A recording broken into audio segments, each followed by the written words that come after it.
ठरलं. तर माग या मालिकेच्या आजच्या भागामध्ये सायली तिने केलेला बोर्ड अर्जुनला दाखवते. तर अर्जुन म्हणतो, हा बोर्ड तू तयार केलायस?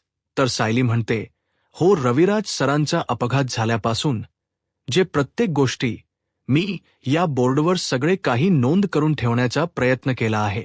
तर अर्जुन सायलीला म्हणतो, हे खरंच तू केलेस? तर सायली म्हणते, हो, तुमच्यासोबत राहून एवढं तर शिकली आहे.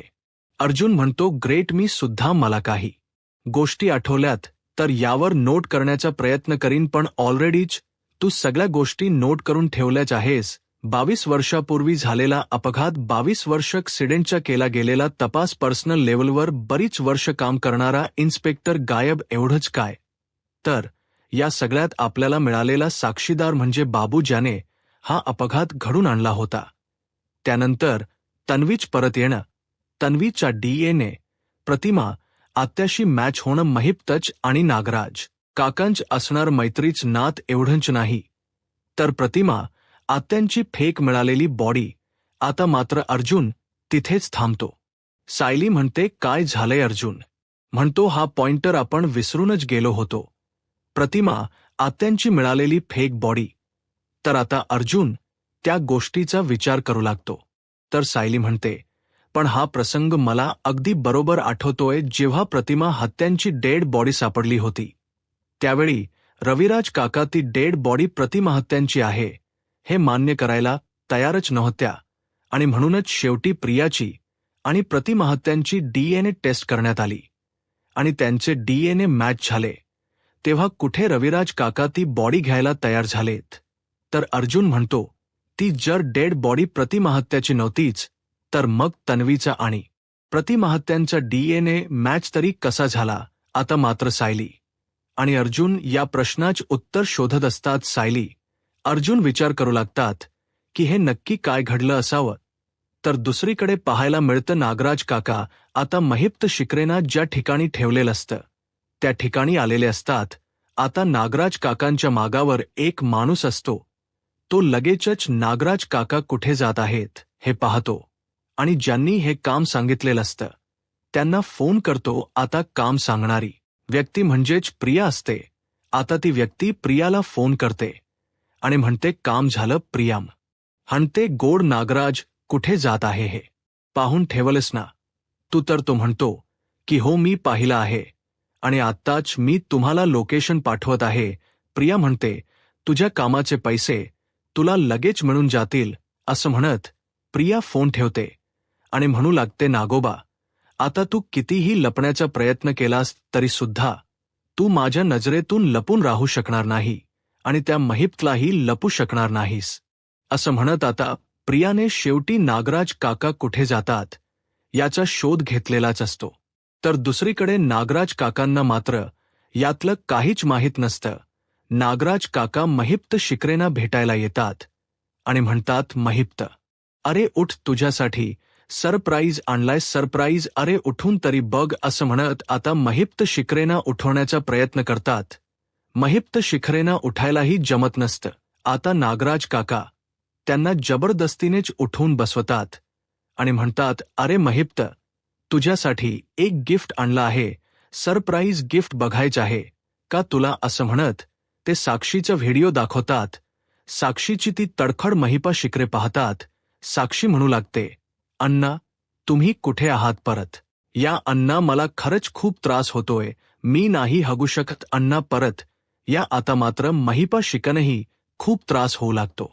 नागराज काका म्हणतात, मला एक सांग महिप्त, जर अशी हेडलाईन आली तर म्हणजे तुझ्या या लेकीचं सत्य सर्वांना कळालं तर साक्षी शिकरे म्हणजे समीरा शेख जिवंत आहे. आता मात्र महिपा शिकरे रागानेच नागराज काकांकडे पाहत तर नागराज काका म्हणतात, यापेक्षाही भयंकर न्यूज आली. तर म्हणजे समीरा शेख यांच्या राहत्या घरी अचानक मृत्यू आणि 6 दिवसानंतर कुजलेली डेड बॉडी हाती. आता मात्र महिप्त शिख्यांची खूप तडफड होऊ लागते. ते स्वतःला सोडून घेण्याचा प्रयत्न करत असतात.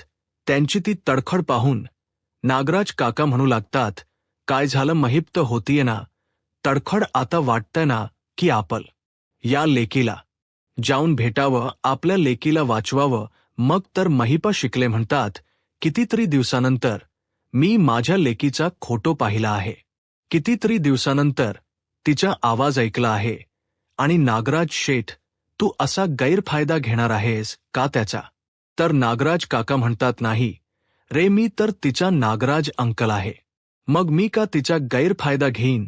पण महिप्त शिकरे, एक गोष्ट लक्षात ठेवायची, जर तू तोंड उघडण्याचा प्रयत्न केलास तर मग तर आता महिप शिकरे म्हणतात, नागराज शेठ, तुम्हाला काय हव्य ते बोला, काय हव्य ते मी द्यायला तयार आहे, पण माझ्या लेकीला प्लीज हातही लावू नका. नागराज काका म्हणतात, आता आलास मूळ मुद्द्यावर. आता ऐक, एक गोष्ट कायम लक्षात ठेवायची, मी या सगळ्यामध्ये होतो. किंवा 22 वर्षापूर्वी दादाचा अपघात मी घडून आणला हे तू कोणाला सांगणार नाहीयेस ना? प्रतिमा वहिनीला, ना दादाला, किंवा ना पोलिसांना. तुला तुझं तोंड बंद ठेवावं लागणार. आणि जेवढी वर्ष तुझं तोंड बंद ठेवणार तेवढी वर्ष, तेवढे दिवस हा नागराज अंकल तुझ्या लेकीच्या पाठीशी खंबीरपणे उभा असणार, तिची साथ देणार, हा माझा शब्द आहे. पण ज्या दिवशी तू तोंड उघडशील त्या दिवशी असाच एक व्हिडिओ तुला पाहायला मिळणार आणि तुझ्या लेकीचा तो शेवटचा दिवस असणार. आता मात्र महिप शिकनागराज काकांचा खूप राग आलेला असतो. नागराज काका म्हणतात, आता तू विचार कर की नक्की काय करायचं, असं म्हणत ते निघून जातात. तर इकडे महिप्त शिकरे म्हणू लागतात, साक्षी बाळा, तू काळजी करू नकोस, तुझा बाप तुला काहीच होऊ देणार नाही. जोपर्यंत मी जिवंत आहे तोपर्यंत तुझ्या केसालाही धक्का लागू देणार नाही. एकदा का तुझा बाप इथून सुटला की मग बघ, या नागराजला दगडाने ठेचून ठेचून मारेल. आज तुला त्याने रडताना पाहिलाय, आज मला इथे त्याने बांधून ठेवले, पण या सगळ्याचे परिणाम त्याला भोगावेच लागतील. आता महिपा शिखरे खूप चिडलेले असतात. त्यांना नागराज काकांचा खूप भयंकर राग आलेला असतो. काही करून याचा बदला घ्यायचा हे महिपा शिखरेने अगदी पक्क ठरवलेलं असतं. तर दुसरीकडे सुभेदारांच्या घरी सायली अर्जुनला म्हणते, ज्यावेळी प्रतिमाहत्यांची डेड बॉडी सापडली होती त्यावेळी सगळ्यांनाच खूप मनस्ताप झाला होता. या सगळ्यांनाच खूप वाईट वाटत होतं की प्रतिमा हत्या या जगात नाहीत.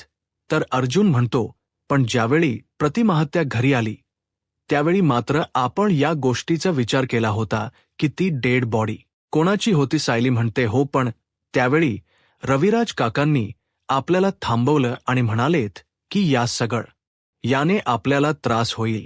आणि तसंही आता प्रतिमा घरी आली आहे ना, मग हा विषय इथेच संपूया आणि आपल्या हातून एका अनोळखी महिलेवर अंत्यसंस्कार झाले ते आपलं पुण्यच समजायचं आणि हा टॉपिक इथेच संपवायचा. आणि म्हणूनच आपण सर्वजण तिथेच थांबलो. अर्जुन म्हणतो, हो, कारण आपल्याला त्यानंतर खूप आनंद होता की आपली प्रतिमाहत्या परत आली आणि कोणतीही निगेटिव्हिटी नको, म्हणूनच आपण या सगळ्याचा शोध थांबवला. तर सायली म्हणते, पण आता आपल्याला शोधून काढायलाच हो की तो मृतदेह नक्की कोणाचा होता आणि त्या मृतदेहाशी प्रियाची DNA टेस्ट मॅच कशी झाली.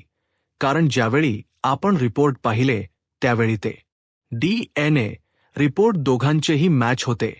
तर अर्जुन म्हणतो, हो, आता आपल्याला या सगळ्याचा शोध घ्यावाच लागेल, कारण DNA मॅच झाले याचाच अर्थ ते रिपोर्ट कोणीतरी मॅनेज केले होते.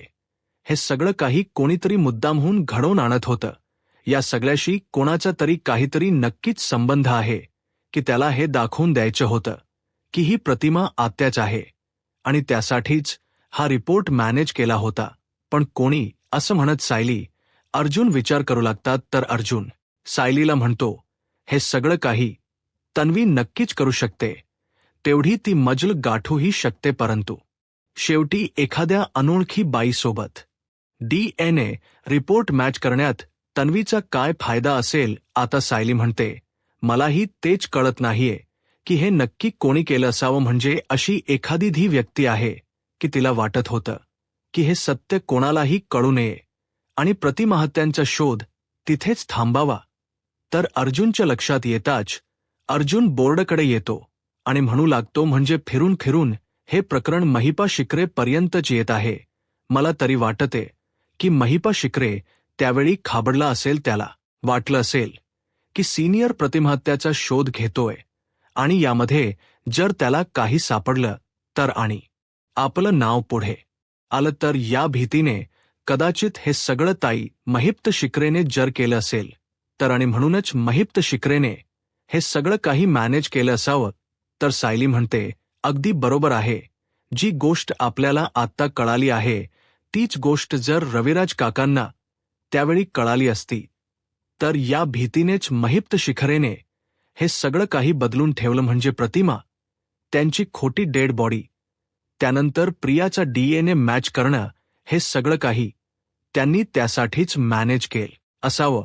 तर अर्जुन म्हणतो हा मिस्ट्री मॅन सुद्धा यामध्ये सामील असणार, कारण त्याने सुपारी दिली मग त्याचं सत्य समोर येऊ नये आणि म्हणूनच त्याने प्रतिमाहत्यांची खोटी डेड बॉडी तयार केली, प्रियाचे खोटे DNA रिपोर्ट तयार केलेत. हे सगळं काही मिस्ट्री मॅन आणि महिप्त शिकरे यांचंच प्लॅन असू शकतं. तर सायलीला आता एक महत्त्वाचा पॉइंट आठवतो. सायली म्हणते सुमन काकूंना असं वाटते की नागराज काकांना महिप्त शिकरेमुळे सगळ्या गोष्टी कळतायत. याचाच अर्थ ती डेड बॉडी प्रतिमा हत्यांची नव्हती हे सत्य सुद्धा महिप्त शिकरेकडून नागराज काकांना अगोदरच जर कळालं असेल तर त्यांना हे सत्य अगोदरच माहीत असेल का? आता अर्जुनच्या सगळं काही लक्षात येतं. अर्जुन म्हणतो नागराज काकाने अजून काय काय लपून ठेवले ते त्यालाच माहिती, परंतु या सगळ्याचा राग तो सुमन काकूंवर काढतोय. तर सायली म्हणते आपण त्यांच्यावर लक्ष तर ठेवणारच आहोत, परंतु आपल्याला या प्रकरणाच्या मुळाशी जावंच लागेल. त्यासाठी अगोदर आपल्याला सुपारी देणाऱ्या व्यक्तीला शोधावं लागेल. अर्जुन म्हणतो त्यावेळचे सर्व पेपर सिनियरकडे असणारच आहेत. आपल्याला ते पेपर पुन्हा एकदा चेक करावे लागतील. कदाचित त्या सगळ्यातून आपल्याला काहीतरी मिळू शकतं. त्यावेळी सिनियर ट्रेसमध्ये होता आणि म्हणूनच त्याने कोणतेच पेपर पाहिले नाहीत, परंतु आपल्याला याने त्या सगळ्याचा अभ्यास करावा लागेल. आणि एवढंच नाही तर ज्या हॉस्पिटलमधून ही बॉडी मॅनेज केली होती त्या हॉस्पिटलची एखादी व्यक्ती यामध्ये नक्कीच सामील असू शकते. त्या सगळ्याचा आपल्याला शोध घ्यावा लागेल. याचाच अर्थ हा होतो की या सगळ्याचा शोध आणि या सगळ्याच आपल्याला उत्तर मिस्ट्री मॅन पर्यंत नक्कीच पोहोचू शकतं. तर सायली म्हणते उद्याच आपण रविराज काकांशी बोलूयात, कारण आपल्याला या केसमध्ये त्यांची खूप मोठी मदत होऊ शकते. अर्जुन म्हणतो हो, उद्याच आपण सिनियरला जाऊन भेटू आणि या सगळ्याबद्दल बोलणं करू. असं म्हणत आता सायली, अर्जुन रविराज सरांकडे जायचं ठरवतात. तर दुसरीकडे सुभेदारांच्या घरी सर्वजण गप्पा करत ब्रेकफास्ट करत असतात. तर सचिन म्हणू लागतो मी काल कपड्यांच्या दुकानात गेलो होतो. लहान मुलांचे कपडे मिळतात ना त्या दुकानात. तिथे गेल्यावर मी त्यांना म्हणालो की लहान मुलांचे कपडे द्या, तर त्यांनी मला विचारलं की मुलगा आहे की मुलगी. त्यांना मी म्हटलं की याने काय फरक पडतो, लहान मुलांचे कपडे तर सेमच असतात ना. तर अस्मिता म्हणते नाही, असं नसतं. अरे मुलींचे जर कपडे घ्यायचे असतील तर त्याचा कलर हा पिंक कलर असतो आणि मुलाचे घ्यायचे असतील तर त्याचा कलर हा ब्लू असतो. तर सचिन म्हणतो मी तर दोन्ही घेतले आहेत. आता मात्र सर्वजण हसू लागतात. तर त्यानंतर सायली म्हणते अस्मिता ताई, मी तुमच्या बाळाला स्वेटर विणायला घेतला आहे ना, त्यात तर हे दोन्ही कलर आहेत. तर कल्पनात ताई म्हणतात अस्मिता तुला मुलगा होऊन देत किंवा मुलगी, परंतु लाड मात्र भरपूरच होणार एवढं मात्र नक्की. आता सर्वजण हसू लागतात. सायली पाहते तर अर्जुन आलेला असतो. सायली अर्जुनला म्हणते आहोत तुम्ही तिथे का उभे आहात, इथे या ना, तुम्ही नाश्ता करून घ्या. तर अर्जुन म्हणतो की हो आलोच. आता अर्जुन नाश्ता करण्यासाठी येतो. अर्जुन सचिनच्या समोरच बसतो, परंतु सचिनला पाहिलं आल्यानंतर अर्जुनला खूप राग येत असतो. सचिनचा खोटेपणा, त्याच दुसऱ्या मुलीबरोबर असणार. अखेर या सगळ्याबद्दल अर्जुनला कळालेलं असतं आणि म्हणूनच अर्जुनला सचिनचा खूप राग येत असतो. तो त्याच्याकडे पाहतही नसतो. तर कल्पनाताई अस्मिताला म्हणतात अस्मिता चल लवकर नाश्ता करून घे, आपल्याला गायनाईकडे जायचं आहे. तर अस्मिता म्हणते हो मम्मा माझ्या लक्षात आहे, पण आपण जरा उशिराच निघूयात. तर आता सचिन म्हणतो, मम्मा तुम्ही का जाताय? मी जातो ना अस्मिता सोबत, मी आहे ना. तर आता अर्जुन रागानेच म्हणतो, तू कशाला? मम्मा जाईल ना आता मात. सर्वजण अर्जुनकडे पाहू लागतात.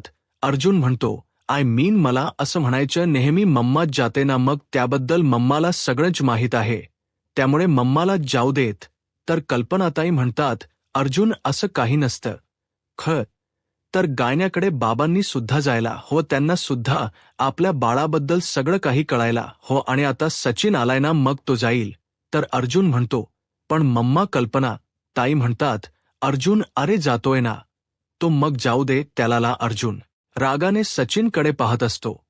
तर सचिन अस्मिताला म्हणतो, अस्मिता तू काळजी करू नकोस, यापुढे एक वेळी डॉक्टरकडे जाताना मी तुझ्या सोबत असणार आहे.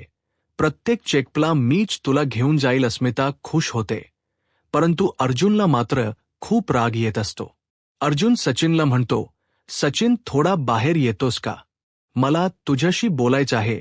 तर कल्पना ताई म्हणतात, अरे एवढं काय सिक्रेट बोलायचं आहे आणि एवढं काय महत्वाचं आहे, बोल ना इथे सर्वांसमोरच. तर अर्जुन म्हणतो, नाही सचिनच, जे ऑफिस आहे ना त्या बाजूलाच माझा एक मित्र राहतो आणि त्याचे काम होतं, त्याबद्दलच बोलायचं होतं. आणि इथे जर आम्ही बोलत बसलो तर तुम्ही बोर होल ना, म्हणून आम्ही दोघेही बाहेर जाऊन बोलतो. तर कल्पनाताई म्हणतात, बरं ठीक आहे. आता अर्जुन सचिनला बाहेर बोलण्यासाठी घेऊन येतो. इकडे सचिन मात्र पूर्णपणे घाबरून गेलेला असतो. आता अर्जुन सचिनला म्हणतो, आता ही सगळे काही नाटक बंद करायची. सचिन म्हणतो, कोणती नाटकं? अर्जुन म्हणतो, अस्मिताईची काळजी घेणं, तिला डॉक्टरकडे चेकअपसाठी घेऊन जाणं, ही जी काही नाटक आहेत ना ते इथेच थांबव. तर सचिन म्हणतो, नाही अर्जुन, ही माझी नाटकं नाहीयेत. मी खरंच अस्मीवर खरंच खूप मनापासून प्रेम करतोय आणि जे काही करतोय ना ते अगदी मनापासून करतोय. अर्जुन म्हणतो, हो, तुझ्या या बोलण्यावर माझा अजिबातच विश्वास नाही. सचिन म्हणतो, मला माहीत आहे, मी भरकटलो होतो, माझ्या हातून चूक झाली, परंतु ती माझी पहिली आणि शेवटची चूक होती. अर्जुन खरंच मला माफ कर, मी किती वेळा सॉरी बोलू सांग ना. अर्जुन म्हणतो, तू सॉरी बोलायची काहीच गरज नाही, कारण तू जे काही केलेस ना ते मी प्रत्यक्ष पाहिलं आहे, त्यामुळे आता तुझ्यावर विश्वास ठेवणं खरंच कठीण आहे. आता हे सगळं काही सायली लांबूनच पाहत असते. नक्कीच काहीतरी वाद होत आहेत, हे सायलीच्या लक्षात येत असतं. तर इकडे अर्जुन म्हणतो, यापुढे जर तू त्या मुलीला भेटण्याचा प्रयत्न केलास ना तर मी तुला सोडणार नाही. सचिन म्हणतो, नाही, यापुढे तुला माझ्यात कधीही दोष सापडणार नाही. आतापासून डिलिव्हरी होईपर्यंत मी अस्मिता सोबतच असणार आहे, मी अस्मिता आणि माझं बाळ. तर आता अर्जुन म्हणतो, त्यानंतर तर सचिन म्हणतो, त्यानंतर सुद्धा मी माझ्या बाळाची आणि अस्मिताची अगदी मनापासून काळजी घेईन. मी त्यांना एकटं नाही सोडणार. अर्जुन म्हणतो, तुझ्यामुळे, फक्त तुझ्यामुळे मला माझ्या घरच्यांशी खोट बोलावं लागत आहे, माझ्या बायकोशी खोट बोलावं लागत आहे. पण एक गोष्ट लक्षात ठेव, तुझ्यामुळे जर अस्मिताईला पुन्हा त्रास झाला किंवा तू जर तिला पुन्हा फसवण्याचा प्रयत्न केलास तर गाठ माझ्याशी आहे, मग मात्र मी तुला सोडणार नाही. मी तुझं सत्य घरच्यांना सांगेन. आताही वाटते की अस्मिताला सगळं जाऊन सांगावं, पण माझे हात बांधले गेलेले आहेत. तर सचिन म्हणतो, प्लीज अर्जुन, असं काहीही करू नकोस. अस्मिताची अवस्था खरंच खूप नाजूक आहे आणि अवस्थेत तिला हे सहन होणार नाही. प्लीज प्लीज अर्जुन, असं काही करू नकोस. अर्जुन म्हणतो, म्हणूनच तर मी गप्प आहे, पण यापुढे ही चूक चालणार नाही. सचिन म्हणतो, अर्जुन, मी तुला म्हणालो ना की मी भरकटलो होतो, पण आता मला कळालं आहे, त्यामुळे अर्जुन मी अशी चूक नाही करणार आणि तुला तक्रारीला जागाही नाही ठेवणार. मी आत्तापासून शेवटपर्यंत अस्मिता सोबतच असेल, अस्मिताला कधीही धोका देणार नाही. अर्जुन म्हणतो, असंच व्हायला पाहिजे. यामध्ये जर काही बदल झाला तर मग तू आहेस आणि मी आहेस. असं म्हणत अर्जुनने चांगलीच सचिनला समज दिलेली असते. सचिनही पूर्णपणे घाबरून गेलेला असतो. तर दुसरीकडे पाहायला मिळतं, महिप्त शिकरे शांत असतात. नागराज काका पुन्हा एकदा महिपा शिखरेंना भेटायला येतात आणि म्हणू लागतात, असा सुतासारखा सरळ रहा मित्र आहेस ना, मग मित्रच रहा, उगाच शत्रू बनायला जाऊ नकोस. जर तू माझा मित्र असशील तर मी तुझी किंवा तुझ्या मुलीची साथ कधीही सोडणार नाही. मी माझी मैत्री कायम जपेन. तर आता महिपा शिखरे नागराज काकांना म्हणतात, हे कसं असतं ना, वादळापूर्वीची शांतता वादळ यायच्या अगोदर असंच सगळं काही शांत असतं, पण वादळ आल्यानंतर तर तसंच वादळ आता नागराज शेठ तुमच्या आयुष्यात येणार आहे, ज्यामुळे तुमचं संपूर्ण आयुष्य उद्ध्वस्त होणार आहे. आता हे ऐकल्यानंतर नागराज काका पूर्णपणे घाबरून गेलेले असतात. तर दुसरीकडे ठरल्याप्रमाणे आता सायली रविराज सरांशी बोलण्यासाठी त्यांच्या घरी आलेली असते. आता रविराज सर सर्व फाईल पुन्हा एकदा ओपन करतात आणि सगळी स्टडी पुन्हा एकदा करू लागतात. नक्की तेव्हा काय खंडलं होतं, कुठे नक्की पाणी मुरत आहे, या सगळ्या मागे कोण मास्टरमाइंड असू शकतो, या सगळ्याचा शोध घ्यायला सुरुवात झालेली असते.